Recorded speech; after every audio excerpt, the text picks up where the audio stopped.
Anaaf eenyu abdiin koo Waaqayyoodha malee.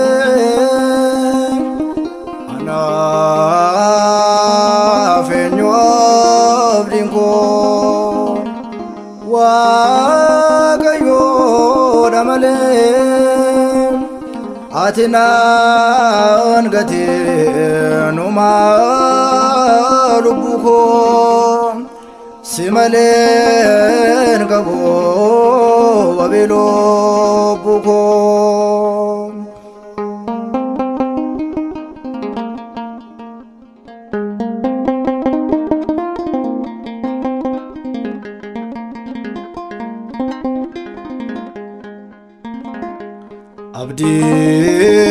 Abdiin biraan qabu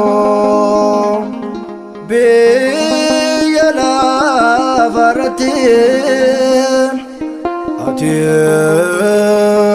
nan gaatini uma lubbuu kooti. Nama tuffatama ati olli kaasta kana eebbate hundaa dhibbuu keessa baasta. Anaaf eenyu abdiin koo Waaqayyoodha malee. Anaaf eenyu abdiin koo Waaqayyoodha malee.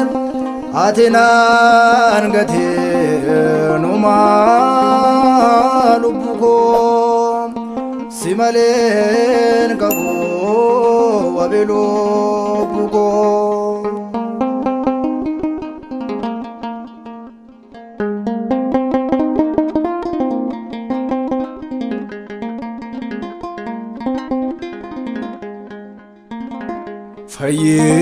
Fayyisa namootaa hundi si abdata maaltu siin qixxaata hundumaa ni caalta. Warra kufaanis kufatini kaasta homaa hin eebbannu Waaqayyoo nuuf jirta.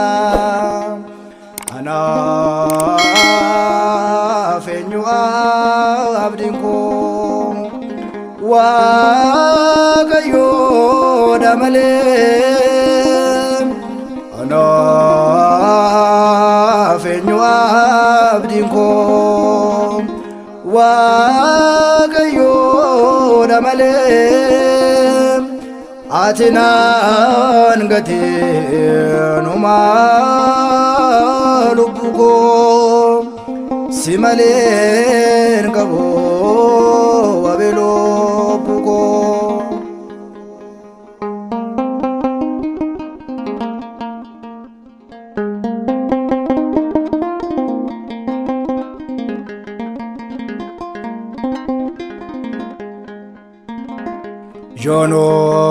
Yoonoo si waammanne gooftaa si abdanne hundoo ni arganna wanta nuti dhabne. Nuti homaan qabnu si malee yaa gooftaa.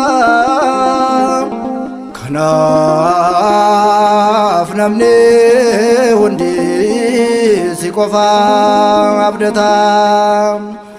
Anaaf eenyu abdiin koo Waaqayyoodha malee.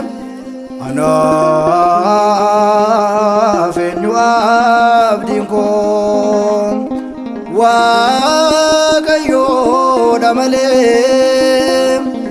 Atinan gati numa lubuko Simalen gabo wabelo buko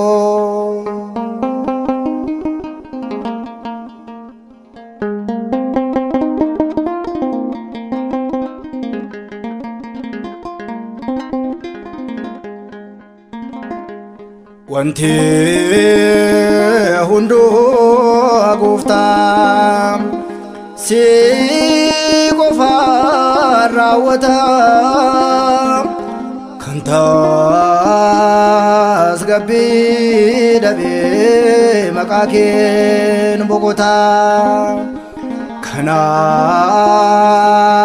namni hundi maqaa kee jajata wanno gote hunda galatoomi gooftaa Anaaf eenyu abdiin koo Waaqayyoodha malee Anaaf eenyu abdiin koo Waaqayyoodha malee Atinan gati numa lubuko Simalen gabo wabelo buko Simalen gabo wabelo buko Anaaf eenyu abdiin koo Waaqayyoodha malee Atinan gati numa lubuko Simalen gabo wabelo